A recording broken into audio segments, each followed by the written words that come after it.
Hey, what the hell happened to you? How's it going? Nick Digilio. Hey, thanks for checking out my YouTube channel. Subscribe, it's free. I provide almost daily videos. Great way to help out, though, is Patreon. Please go to my Patreon page and donate. Pick a tier. Donate monthly, $3, $9, $25 a month. It helps me keep the content going. Helps out a lot, trust me. It really does. And if you actually become a patron, patreon.com/Nick D Show. Do it right now. You get bonus material and extra videos and the story behind what really happened at WGN. Some behind-the-scenes stories you won't get anywhere else. But please become a patron. Patreon.com/Nick D Show. My podcast, the Nick D Podcast, part of the Radio Misfits Podcast Network. New shows drop every Tuesday and Friday, so please subscribe to that. It's free. And there you go. So I was just thinking about things that people think, movies that people think are funny. And it's interesting because I know people that we agree on certain comedies and we totally disagree on other comedies. I know a lot of people who think certain things that I find hilarious, they don't find funny at all, and vice versa. So I was looking around and I decided I would make kind of a list of movies that everybody else thinks are funny, and I don't. Now, I'm kind of an easy laugh. I laugh at everything. Usually, it doesn't have to be intellectually stimulating. I mean, Jesus Christ, I've seen the new Jackass movie twice in the theaters, and I worship that kind of stuff. And I like silly, stupid comedies. I'm all over the map. When it comes to comedy, I'm all over the map. I like the smart stuff, and the non-slapstick kind of cerebral humor. I like every kind of humor. I consider myself somebody who is knowledgeable about comedy, but I know what I like, and everybody does. Everybody's sense of humor is completely different, obviously. People laugh at things that other people don't laugh at, and vice versa. But there are certain movies that everybody seems to love, that everybody seems to think are hilarious and brilliant and or really, really, really funny that I don't think are funny. There are many of them. So I have this list of movies that, sorry, not funny, in my opinion. But most people love these comedies. And there are a few, especially, there's a large chunk from a certain filmmaker of movies that almost all of my contemporaries and my friends, the people that I have created comedy with at the Factory Theater over the years, theater people that I've worked with, they love this particular guy's movies, and I fucking hate them. I hate them. But most of my friends in the Factory Theater, where we would create comedy together, and most of the people that I studied at Second City with and I did improv with, love these specific set of movies, and I fucking hate them. And there are times when there are people that I've worked with in the world of comedy, written stuff together, performed together, where we just have completely different takes on certain comedies. I find it fascinating. People that I love and respect, and sometimes we laugh at the same shit, and other times they laugh at shit that I don't get, and I laugh at shit that they don't get. It's the nature of the game. It's one of the things that makes comedy so awesome, is that, hey, you thought it was hilarious? Good for you. I don't think it's funny. And I have here some movies that most people think are hilarious. Some of them are classics, in fact. Some classic comedies that most people in the world love or think are hilarious that I just don't think are funny at all. So I've got a bunch here. Let me start out with a few of them. Like Meet the Parents. Robert De Niro, Ben Stiller. I have an issue with Ben Stiller in general. I like some of his movies, particularly like Tropic Thunder, and I love The Cable Guy, even though he's not in it, but he directed it. I love The Cable Guy. And again, there's a movie that most people hate. Most people hate The Cable Guy. I fucking love it. I think it's brilliant. I think it's hilarious. But Meet the Parents is a movie that when it first came out, I thought it was okay. And I just keep comparing it to the original short film that Emo Phillips made back in the day, shot right here in Chicago, which is a much funnier, much creepier, much more intellectually stimulating movie than Robert De Niro saying, "I have nipples, can you milk me?" So Meet the Parents, when it first came out, I thought it was okay, and then over the years, especially the sequels, the Meet the Fockers and the Focker this and Focker that, fuck them. Fuck them, meet the fuckers, fuck them. But the first one I thought, it was okay when I first saw it. Now I can't stand it. So Meet the Parents. There's one that everybody loves that I don't. Old School, which is a movie that made a ton of money. I remember when it came out, everybody was very excited about it. I laughed a few times, mostly at Will Ferrell. But for the most part, Vince Vaughn's another guy that I don't fucking get. I can't stand Dodgeball. I can't stand The Wedding Crashers.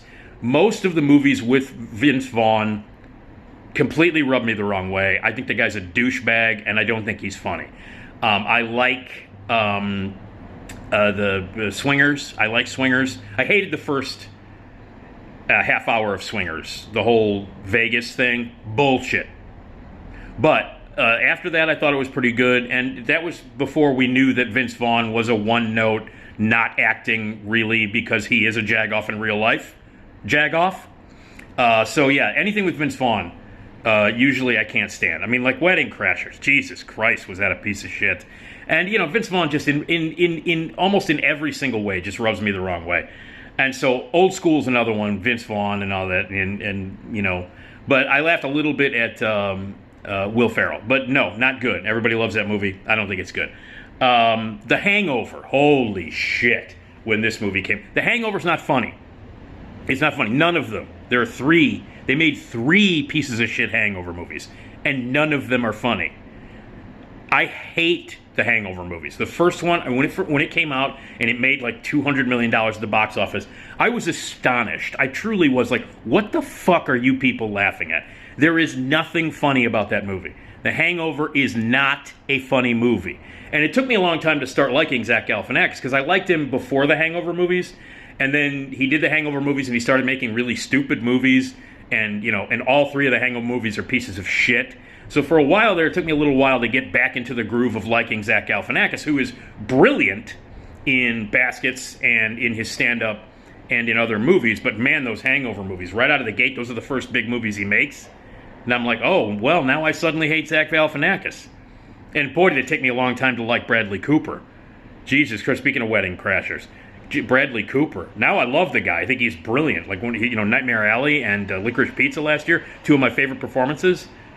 The Hangover, not funny. It is not fucking funny. I didn't laugh once during it. I think I laughed once maybe during The Hangover, and at the end credits when they showed the Polaroids, the pictures, there's a couple of laughs in there. But that movie's not fucking funny, and I don't know what the fuck was in the water back in 2009 or 8 or whenever that piece of shit came out. But everybody, yeah, it's hilarious, it's really funny. I'd be talking about it on my radio show, and people go, what's wrong with you, man? It's hilarious. No, it's not funny. The Hangover, not funny. None of them, not funny. Not. You think it's funny? It isn't. Let's see. Blues Brothers, I'm sorry. Now, I will say this. I've seen it 900 times. I've seen it 9,000 times. But I've never been a fan of the Blues Brothers. I don't think it's funny. Not particularly huge fan of the music. I think it's fun. The best thing about the Blues Brothers is that it brought back at a time, when this movie was filmed in 1979, in late 1979, right here in Chicago. First of all, it's great. It's a great Chicago movie, no question about it. It uses the city beautifully. Mayor Byrne gave them free reign. John Landis could do whatever they want. So it was cocaine and madness for a bunch of months here in Chicago. So the city is really beautifully shot. And so, as a Chicago movie, yes. It's not funny, though. I don't think it's funny. Every single joke is exactly the same. It's something big or huge or explosive happens, and the main characters are underwhelmed by it.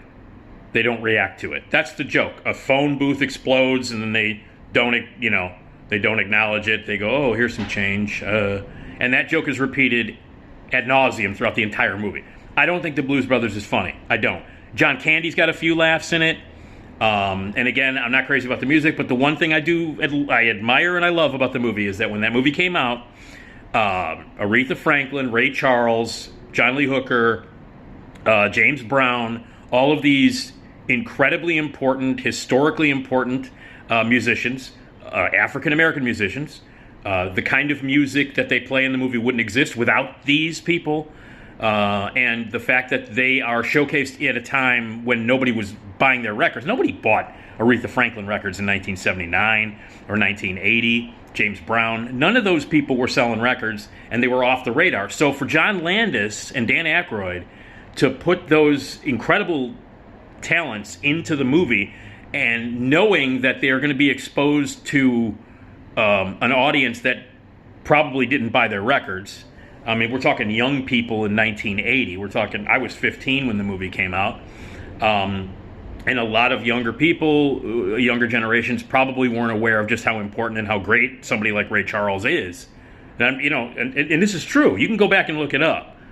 You know, those artists were not popular in 1979. So to have them have big musical numbers in a big movie with the biggest star in the world at the time, John Belushi, that was a big deal, and that's awesome. So that's the one thing that I really love about the Blues Brothers, is that it opened up the eyes of a whole new generation to some really great music and some really important African American music. So that's good, not funny.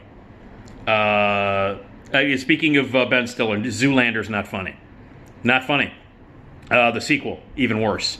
I laughed a couple of times. I laughed at You Should Listen to Your Friend Billy Zane, which is, you know, my favorite thing in the movie. I laughed when they were playing Wham and pouring gasoline on each other. But Zoolander, not funny. When Harry Met Sally, not funny. Not funny, not romantic, annoying.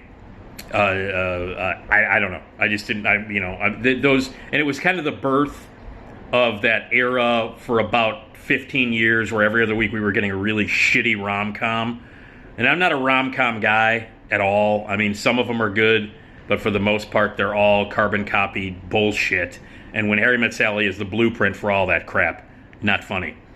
Fast Times at Ridgemont High. Everybody loves it. I do not. I do not. And I was the right age. I was a junior in high school when Fast Times came out. And when I saw it, I was like, nah. Don't think it's funny. Don't think it's insightful. I don't like the way that Jennifer Jason Leigh's character is treated. I think it's, you know, like a lot of those teen sex comedies in the early 80s. A lot of people don't mention how fucking misogynistic Fast Times is. Cameron Crowe would obviously go on to do great stuff. That's not one of them. Amy Heckerling, who would go on to, you know, who for the most part I don't like Amy Heckerling's movies, but she would go on to make Clueless, which is one of my favorite movies of all time. It's amazing to me that the same person who made a piece of shit like Fast Times at Ridgemont High is the same person who made such a lovely and funny film like Clueless, both about high school. One right on the money and one completely off. And again, I was the right age, man. I was a junior in high school when Fast Times came out, and I fucking hated it. Didn't think it was funny. Didn't think it was insightful. Crude and stupid. I put it on the same level as Porky's. I just don't. But people love it. Sean Penn, brilliant in it. There are specific actors and actresses in it who are fun to watch because they were good in it or they tried. And then they would go on to obviously be huge stars. And Sean Penn's the best thing in the movie, but I fucking hate Fast Times at Ridgemont High. Don't think it's funny. Think it's misogynistic. Don't think it's good. Everybody else loves it. And boy, was I unpopular when that movie came out. All my friends in high school, yeah, Fast Times. And when it came out on VHS, everybody would watch it over and over again. I'm like, yeah, I'm going to go home and watch Stripes. So Fast Times. City Slickers, not funny. Not a Billy Crystal guy. Didn't think it was funny. Made $80 billion at the box office. I remember reviewing it on Roy's show. All the listeners were pissed at me. I reviewed it on Roy Leonard's show. Roy loved it. Everybody loved it. City Slickers. It's not funny. And Billy Crystal? Is it When Harry Met Sally? No. So no, not a Billy Crystal guy. When Harry Met Sally, didn't like. City Slickers, not good. Bad Santa, not funny. A depressing movie. I don't understand how people can watch the movie over and over again on Christmas. If you like dark Christmas movies, why don't you watch The Ice Harvest, which is like 9,000 times better. It's not even in the same fucking league. Harold Ramis' black comedy with John Cusack and Billy Bob Thornton's in that. Watch that. If you want to watch a Billy Bob Thornton Christmas movie that's dark, but really funny and really intelligent and really good, watch The Ice Harvest. Not Bad Santa. Bad Santa's an awful fucking movie. It's mean-spirited. It's not fucking funny. The first 4 minutes, the credit scene at the beginning is funny. Watching him vomit and piss in the hallway and, you know, in the alley and stuff. That's funny. And then the one joke just goes over and over and over again, and then it becomes like a really mean-spirited, awful movie about fat shaming, about body shaming. It's not funny. It's a piece of shit. It's an offensive piece of shit. I fucking hate Bad Santa. It's not funny. What else do we got here? Napoleon Dynamite. Don't even get me fucking started on Napoleon Dynamite. God, do I hate that movie. I fucking hate it. Hate it. not funny.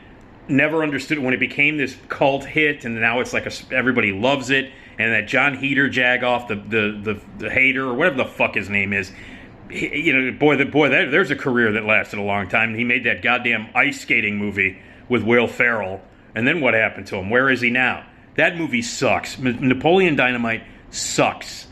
It's not funny. I can't stand it. And I don't understand how people love it. They watch it over and over again, and all the catchphrases and people walking around with the Vote for Pedro t-shirt, all that shit. Napoleon Dynamite is not good. It's not funny. It's shit. God, that's another one when it came out where I was just like, what the fuck are you people laughing at? Anyway, Napoleon Dynamite, not funny. Where else? What else are we? Oh, boy, speaking of Borat. Fuck Borat, okay? Fuck it. And Sacha Baron Cohen can kiss my ass. All of his characters that he does on his own are not funny. The Borat, the Bruno, whatever the fuck the other idiot thing that he does. Bruno and Borat, and there's another Ali G. All of that shit, and I guess I can thank my love Madonna for bringing that Jagoff over to the United States. But I love Madonna, but anyway, Sacha Baron Cohen in other people's movies, awesome. I loved him in Talladega Nights. He's fantastic in Hugo. He was good in that Chicago 7 asshole Aaron, whatever the fuck his name is. Why am I blanking on his name? The guy that writes the way that nobody talks, Aaron Sorkin. The guy that no human speaks like Aaron Sorkin writes, Jagoff. Although I'd rather, although I love David Mamet, who writes how no humans talk, but he's good. Aaron Sorkin isn't. Anyway, so Sacha Baron Cohen, his own shit sucks. But him as an actor in other people's movies, he's great. But Borat, there's another one that every fucking person on the planet went to go see. Not funny. The character's not funny. The movie's not funny. It's bullshit. It's not fucking funny. And although I'm a big fan of Jackass and I'm a big fan of Tom Green, it is born out of that kind of comedy. That kind of like playing a prank or ambush kind of comedy. But the point, the thing about the Borat thing is, one, the character's not funny at all. Not funny at all. My wife. All you jagoffs who got drunk in the early 2000s or mid 2000s, I'd have to sit and listen to you jagoffs like you frat boy douchebags who would be like, "My wife," and then they'd high five. Remember that? Remember back in 2009, you'd be at the Green Mill trying to have a drink, and there'd be 3 frat boy jagoff douchebags standing next to you, doing their Borat imitations. It's bad enough when Sacha Baron Cohen is doing it, but when some drunk douchebag jagoff is doing it, it's about 9,000 times worse. Didn't think the movie was funny at all. Didn't like the character. And I'll tell you what, 90% of that movie is fake. 90% of it is set up. It's set up. The whole Pamela Anderson thing, obviously, she was in on it. They try to make it look like she wasn't, that he ambushed her. 90% was take after take. They reshot it. It wasn't. There were maybe 10-15% of that movie was actual ambush.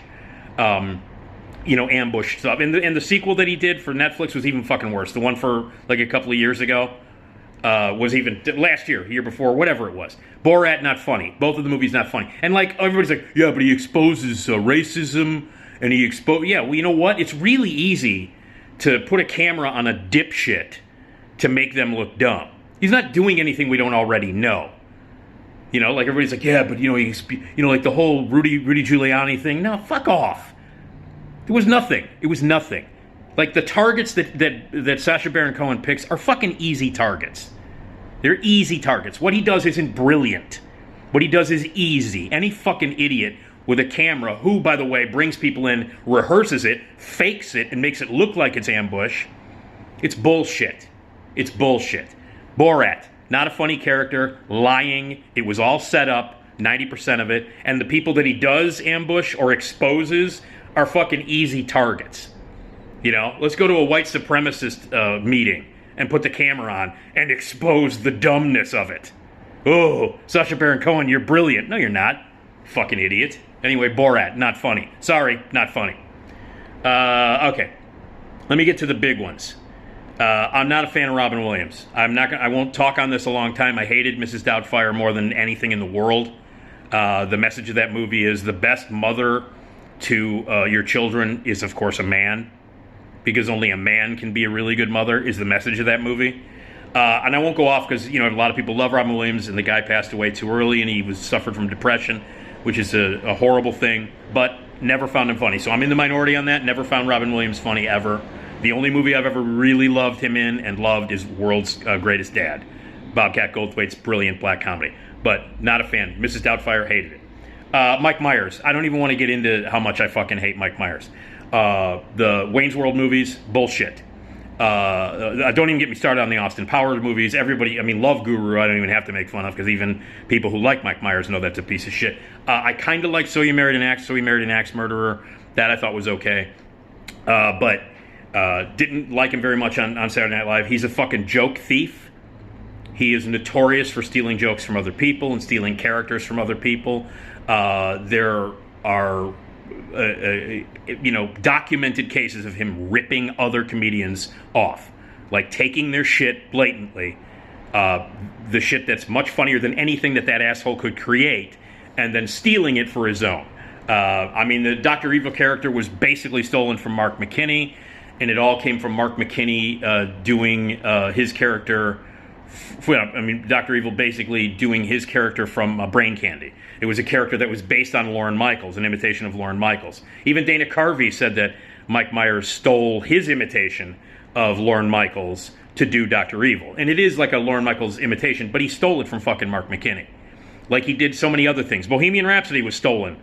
I'm not going to get into that story, but that was fucking stolen. The whole idea to use Bohemian Rhapsody was stolen. He's a goddamn thief, and he's in all the way back to his early days in Second City, all the way back to his early days in improv, Saturday Night Live, all the stuff that he ever did up in Canada. He's a goddamn joke thief, notorious joke thief, and even the jokes that he steals aren't very funny sometimes.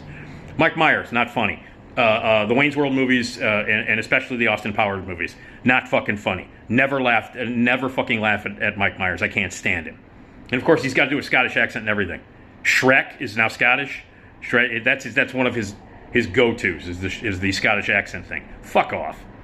Okay, here's the big one. Now, this is the one that I've gotten into many disagreements with all the people that I love and respect who I've worked with, like in theater and in improv and in comedy in general. I cannot stand the Christopher Guest movies. I can't fucking stand them. I cannot stand Waiting for Guffman. I hate Best in Show. I hate A Mighty Wind. I can't stand For Your Consideration. I hate Christopher Guest movies. I fucking hate them. Now, he had, without question, the company that he has of actors and actresses are incredibly gifted, are very funny on their own, and really incredibly talented, and great improvisers. I will say that. But the world that Christopher Guest creates, in my opinion, Christopher Guest has nothing but fucking contempt for the characters that he creates. He has nothing but contempt for them. I find it uncomfortable to watch, especially Waiting for Guffman. Like, he fucking hates those characters. He hates them. He hates the characters that he helped create. And every single scene in those movies is to make the characters look stupid and to make him, as the director, and, to make the audience feel smarter than the characters. Like, it's nothing but contempt for the characters.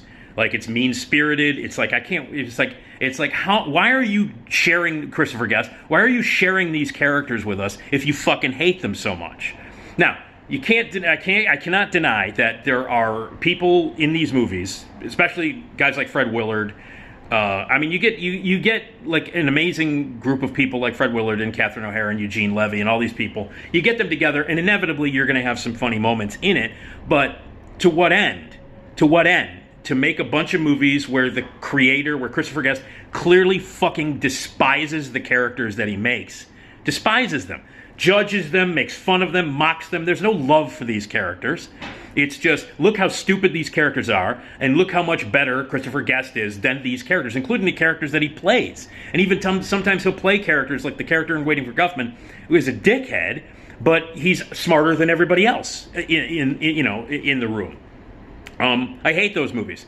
When you have nothing but contempt, for the characters that you create, how can you be expected to make a movie that's likable? I don't know. I don't understand it, and I don't think they're funny. I don't think they're clever. There's nothing clever about them. He's so incredibly. Christopher Guest is so incredibly pompous. His stuff is so like, I'm smarter than you. Fuck you. That's like his message. It's like, look, I'm smarter than you. I'm smarter than you. I'm better than you. I'm more brilliant than you. Look how brilliant this stuff is that I've created. It's not that brilliant. It's really not. He's not as brilliant as he thinks he is, and he certainly thinks he's better than every character that he creates. It's nothing but contempt. Now, here's the difference. You can make movies about dumb characters. Okay? You can. And you can make improvised movies about dumb characters, and Christopher Guest was involved in probably the best of all of them. He is responsible for a good portion of This Is Spinal Tap, okay? He was one of the, obviously, you know this already, and that's where his whole journey as a filmmaker began. Like, all of his shit, his Waiting for Guffman's and his Best in Shows and his For Your Consideration, his Mighty Wind, all of that shit started with This Is Spinal Tap, okay? Which he created, which was about a dipshit heavy metal band. Dumbest people on the planet. Filled with dumb characters. Filled with stupidity. The difference is, Rob Reiner directed This Is Spinal Tap. Guest did not. And I think that's where the human angle comes in. I think that's where the heart comes in. Because I think Christopher Guest hates his characters, treats them like shit, and has no fucking heart. Whereas Rob Reiner loved the characters. They were stupid. You know, they did the dumbest shit in the world. And we laughed at them, but we cared about them. There's a huge difference. Like when their shows were canceled in Spinal Tap, or they weren't billed, they didn't get top billing when they were supposed to, we felt bad for them. You know what I mean? Like, we actually cared about these guys. We did. They were dipshits. They were as dumb as hell. Their music was terrible. You know, everything about them was very much like the characters that Christopher Guest continues to write or create. But the difference is that Rob Reiner loved them, and he treated them with respect. They were dipshits, they were stupid, and yet the audience was not put in a position to be better than them, or to mock them, or to hate them. You loved the guys in Spinal Tap, and you were sad when they didn't, you know, at the end of the movie when their records started to sell again, and they went back on tour, we were happy. It was triumphant. In a Christopher Guest movie, it's like, look how fucking stupid these characters are. Look how much better Christopher Guest is. Look how much better you are. He has nothing but contempt for the characters he creates, and as a result, the movies are hateful. Christopher Guest's movies are fucking hateful. He hates his characters, and I can't laugh at it. Can't laugh at it. I do not think any of them are funny. Waiting for Guffman, Best in Show, For Your Consideration, A Mighty Wind. I don't like any of them. Again, there are certain things and people, there are people in it that I like, and you know, there are moments in those movies that are funny because of those people. But Christopher Guest hates his characters. Why should I care about him? He fucking hates his characters. Why should I care? I don't know. Not funny. The Christopher Guest improvised comedies are not fucking funny. They're not. The only Christopher Guest movie that I like is a non-improvised, fake documentary. It's The Big Picture with Kevin Bacon as a young filmmaker who was the toast of the town for a while, and then it's him navigating the world of Hollywood trying to get a movie made. And it's a great satire of Hollywood. One of the funniest performances Martin Short has ever given. Everybody's great in it. J.T. Walsh. It's a terrific movie. It's a great satire. It is a blasting satire of Hollywood, but you like the main character, and even Martin Short's character, as stupid as he is, he's funny and he's treated with respect. The Big Picture, which was the first movie that Christopher Guest ever made as a director, and it wasn't a pseudo documentary, fake doc like his other movies. It's an actual narrative. Is still the best movie he's ever made by far. It's not even close. The Big Picture is not even close. The best thing he's ever done. Best thing he probably ever will do. So those are some things I don't find funny. And my friends are like, you're out of your mind, Waiting for Guffman. My friends in theater, everybody I know who's in theater thinks Waiting for Guffman is like the be-all, end-all. Like it's the theater movie. No, it's not. He fucking hates these people. He hates he completely makes fun of people who are doing small theater. Whether it's at a park district or whatever. He fucking hates them. So, all right. Anyway. So that's some of the stuff that I don't like that everybody else likes. So there you go. Disagree with me. I'm sure you do. And I'm sure that I've missed some stuff that I don't think is funny. And I'm sure that there's a ton of shit that I think is funny that you hate. And if you want to share that, please do. Yeah, everybody laughs at different things. And sometimes people are shocked at what, you find funny that I don't find funny, or what I find funny that you don't find funny. And I'm positive that you could leave comments saying, yeah, but I heard you gave a great review to this movie, and you gave a great review to this comedy, and it wasn't funny at all. I don't know. Hey, Freddie got fingered. To me, hilarious. Right there. There's all the ammo you need. I think Freddie Got Fingered is a masterpiece, so it probably negates everything I just said.